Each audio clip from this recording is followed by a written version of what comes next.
वज़ीर-ए-आज़म मियां शहबाज शरीफ ने बहुत जल्द पाकिस्तान को खुशहाल बना देने और मुआशी बहरान से निकाल देने और बिजली सस्ती करने का ऐलान किया है। और उन्होंने कहा है कि बिजली की कीमतों में कमी के बगैर पाकिस्तान की सनत जो है वो तरक्की नहीं कर सकती, यकीनन नहीं कर सकती। और बस चंद दिनों में ही पाकिस्तान के हालात अच्छे होने वाले हैं।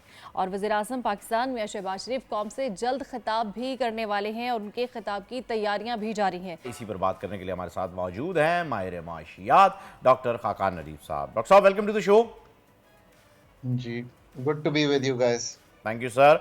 अच्छा डॉक्टर साहब, आपने स्पीच सुनी होगी वज़ीर-ए-आज़म साहब की भी। उन्होंने बताया कि जी बहुत जल्द कौम को बताएंगे कि जी किस तरीके से बिजली के पैसे कम होंगे और 5 साला एक मुआशी मंसूबा लेकर आ रहे हैं। तो क्या हो सकता है, ये क्या चीज़ एक्सपेक्ट की जा रही है जो अनाउंस करने जा रहे हैं वज़ीर-ए-आज़म साहब कौम से खिताब के अंदर 5 साला मुआशी मंसूबा? क्योंकि जब आपसे बात हुई है आपने बहुत सारे पिन पॉइंट्स इसके हमें बताए हैं कि जिसमें क्या क्या चीज़ें हो सकती हैं और क्या क्या नहीं। आपके पास कोई इन्फॉर्मेशन इससे रिलेटेड? देखिए, एक बिजली की हद तक तो ये बात है कि बिजली एक कॉम्प्रिहेंसिव सोल्यूशन मांगती है। बिजली में ऑनेस्टली कोई शॉर्ट टर्म या कोई इमीडिएट ऐसी चीज़ें नहीं है जिनसे करके आप बिजली का जो डीप बहरान है उसमें से निकल सकते हैं। तो एक तो ये समझना चाहिए, आज भी ये शॉर्ट टर्म बैंडेजेस से निकल कर हमें इंस्टीट्यूशनल फ्रेमवर्क बिजली का ठीक करना है। पहले तो हमें इसको क्लियर कर लेना चाहिए। शॉर्ट टर्म में जो किया जा सकता है रिलीफ देने के लिए, फॉर एग्जांपल कुछ टैक्सेस हैं उनको कम कर सकते हैं आप।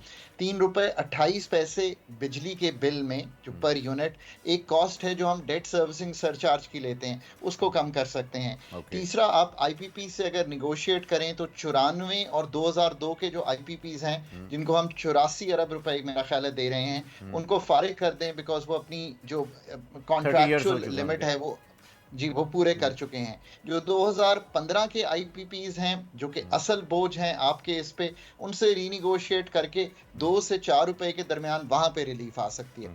ये तो हो गया एक शॉर्ट टर्म, जिसे आप कहेंगे आप मौखर कर सकते हैं जो आज की कॉस्ट्स हैं आपके पास। पर असल बात जो है वो ये है कि बिजली का बहरान पाकिस्तान में एक तंजीम नौ मांगता है एनर्जी सेक्टर की। इसको समझने की ज़रूरत है। अगर हम बैंडेज सॉल्यूशंस पे ही रहेंगे तो ये कभी भी इसमें से निकल नहीं पड़ेंगे। ये एक इनएफिशिएंट और नॉन मार्केट बेस्ड सॉल्यूशन है। इसका मतलब ये है कि ये state run monopolies, discourse, gencos, सुई कंपनीज, पहले तो इनसे कैसे ऑपरेशनली जान छुड़ानी है कि ये ऑपरेशंस प्राइवेट सेक्टर में जाएं, नंबर 1। नंबर 2, एक रेगुलेटर जो पाकिस्तान एनर्जी रेगुलेटर हो, प्रोफेशनल हो, और बड़े ही अदब से कहूंगा कि इसको पार्किंग प्लेस ना बनाएं of the retirees from different areas. इसको एक प्रोफेशनल रेगुलेटरी बॉडी बनाएं जिसमें एनर्जी हो, सुई और मेरा मतलब है गैस और इलेक्ट्रिसिटी को अलहदा ना करें। नंबर 2 ये हो गया। नंबर 3, आपको एक एनर्जी मिनिस्ट्री चाहिए जो एक प्रोफेशनल एनर्जी मिनिस्ट्री हो जिसमें सारे जो बाकी हैं वाटर, पावर, जिसको इलेक्ट्रिसिटी आप कहते हैं, गैस, पेट्रोलियम, ये इसका एक जुज हो ताकि आप एज एन एनर्जी सोल्यूशन को सोच सकें। ये चौथा जुज हो गया। फिर आपको एक प्रोफेशनल सेटअप जो है इन सारी चीज़ों को पाए तकमील तक पहुंचाए। इसमें बहुत से काम लोकल सतह पर होने वाले हैं। हम बहुत ज़्यादा आईपीपीज की बात करते हैं। आपको थर कोल पे जाना है, किसी ने नहीं रोका। आपको पाकिस्तान का जो इलेक्ट्रिसिटी टैरिफ है, माजरत के साथ ये उस दिहाई में बना था जब सप्लाई शॉर्टफॉल्स थी। तो हम क्या करते थे कि आपका टैरिफ है ना, हम चाहते हैं आप बिजली ज्यादा ना इस्तेमाल करें, तो आप 500 से 1000 पे जाएंगे, हम टैरिफ बढ़ा देंगे। आपको अब विंटर्स में उस टैरिफ पे जाना है कि आप ज्यादा बिजली इस्तेमाल करें, इसलिए कि विंटर्स में डिमांड टूट के 10,000 आ जाती है। You are paying for 43,000 megawatts of installed capacity. So सोचिए इसको।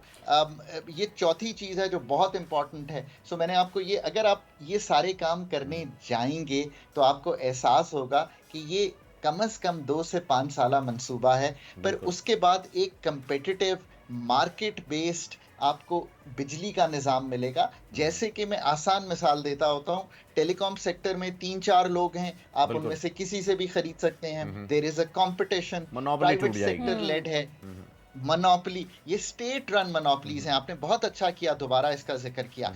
And these are not market competitive या इनके पास एफिशिएंसी बढ़ाने का कोई जिसे कहीं इंसेंटिव नहीं है। और बहुत ही एहतराम से कहता हूँ, पाकिस्तान में बोर्ड्स चेंज करने का सिलसिला मैंने ही शुरू किया था और मैं कहता था अच्छे ये it doesn't work for long, because ना उन लोगों का कोई इंसेंटिव होता है बोर्ड पर आकर बड़े डिसीजन लेने का, ना उनका 1% लगा होता है जिनको हम बाहर से उठाकर लाते हैं इन बोर्ड्स पर, और वो सिर्फ अपनी फीस और कमिटीज पर वक्त देकर चले जाते हैं। ओनस तो फिर भी स्टेट पर ही रह जाता है, और स्टेट से मतलब है आखिर में मैंने और आपने ही उसके पैसे Consumer भरने। पे आ बिल्कुल जाएगा। तो बिल्कुल सर। इसको सोचिए। तो सर वजीर ये है आजम जो एक है वो overall- 5 साला मुआशी प्लान देने जा रहे हैं। एक तरफ हमने देखा बजट आता है जिसमें टैक्सेस की भरमार थी, इवन के जो तनख्वाहदार तबका है वो भी उससे बचा नहीं, और दूसरी तरफ IMF के मुआहदे हैं।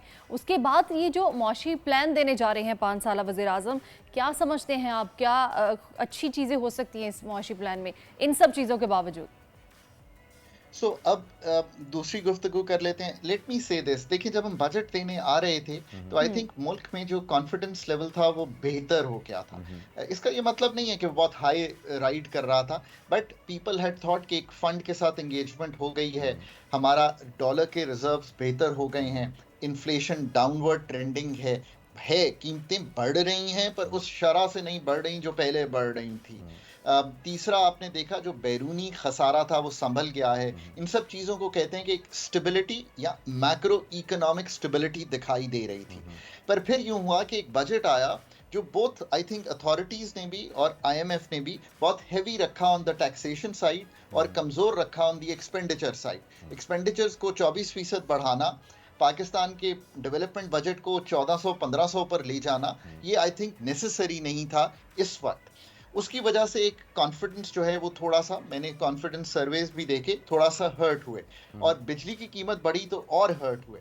अब जहाँ पे आ खड़े हैं, हमें अपना एक ऐसा जिसे आप कहेंगे ग्रोथ की तरफ माइल करना है, पॉलिसी मेकर्स को भी अथॉरिटीज़ को भी। जो प्लान अब आप सुन रहे हैं, देखिए there is nothing new that we don't know, there is nothing new that we have not written on Pakistan. वो किन चीज़ों पर है? वो इस चीज़ पर है कि मालियाती खसारे को संभालेंगे, एनर्जी सेक्टर को ठीक करेंगे, इस चीज़ में बिलीव करेंगे कि जो पाकिस्तान की ग्रोथ की स्टोरी है उसमें एक चैलेंज आ जाता है बैलेंस ऑफ पेमेंट्स क्राइसिस का। उसको अबूर करने के लिए आपको एक्सपोर्ट्स को बढ़ाना है, जो कि बहुत ही ज़रूरी चीज़ है। इसके साथ साथ आपको रेगुलेटरी, यानी कि जो आप आज बिजनेस करने जाएं तो जितने रूल्स एंड रेगुलेशन से कंप्लायंस है उसको आसान बनाना है, ऑनलाइन बनाना है, डिजिटलाइज करना है, ताकि मुझे बार बार दफ्तरों के चक्कर ना लगाने पड़े। अगर आप इन सब चीजों को देखें तो ये 3, cost of doing business, ease of doing business, और तीसरा जो आप अगर इन्फ्लेशन, जी जी डॉक्टर साहब, तीनों चीज़ें, तीनों अगर पॉइंट्स आपके जो हैं वो आ चुके हैं। वक्त की किल्लत की वजह से जो है वो हमें आज की गुफ्तगू यहीं पर तमाम करनी पड़ेगी, लेकिन जैसे ही वज़ीर आज़म साहब अनाउंस करते हैं अपना ये पैकेज जिसका उन्होंने जिक्र किया है 5 साल कौम से खिताब करके, तो यकीनन उसके ऊपर जो है वो आपकी दोबारा राय ली हमारे लिए जाएगी, बड़ी बिल्कुल। खेज होगी। सब्सक्राइब करें और बेल दबाएं ताकि कोई खबर रह न जाए।